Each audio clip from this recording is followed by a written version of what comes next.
夢追趕一趟到沙啞，請傾聽好嗎？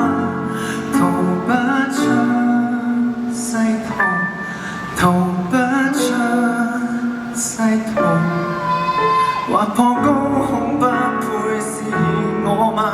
踏遍風僻之處卻不差，逐道講足一生，不配換到光鮮的作品。如果身影不現，才變得可怕。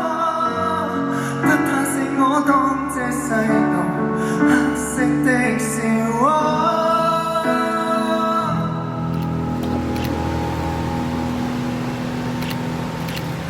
仍想聽和聲響片，才掩蓋內心等箭，才敢不